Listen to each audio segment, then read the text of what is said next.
Hi ಪುಟಾಣಿಗಳ. ಇವತ್ತು ಮುದ್ದು ಮತ್ತೆ ಪುಟ್ಟು ಇಬ್ರು ಒಂದು ಗೂಬೆ ಹಾಡು ಹೇಳ್ಕೊಡಿ ಶ್ರೀಧರ್ ಸರ್ ಅಂತ ಕೇಳ್ತಾ ಇದ್ದಾರೆ.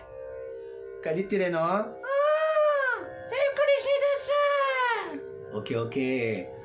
ರಾತ್ರಿಯಲ್ಲಿ ಗೂಬೆ ಒಂದು ಹಾರಿ ಬಂದಿತು, ರಾತ್ರಿಯಲ್ಲಿ ಗೂಬೆ ಒಂದು ಹಾರಿ ಬಂದಿತು, ದೊಡ್ಡ ಮರದ ಮೇಲೆ ಹೋಗಿ ಕುಳಿತುಕೊಂಡಿತು, ದೊಡ್ಡ ಮರದ ಮೇಲೆ ಹೋಗಿ ಕುಳಿತುಕೊಂಡಿತು. ಘೂ ಘೂ ಘೂಗೆಂದು ಕೂಗತೊಡಗಿತು, ಘೂ ಘೂ ಘೂ ಎಂದು ಕೂಗತೊಡಗಿತು. ರಾತ್ರಿಗೆಲ್ಲ ನಾನೇ ರಾಜ ಎಂದುಕೊಂಡಿತು, ರಾತ್ರಿಗೆಲ್ಲ ನಾನೇ ರಾಜ ಎಂದುಕೊಂಡಿತು, ಗೂಬೆ ಅಂದುಕೊಂಡಿತು.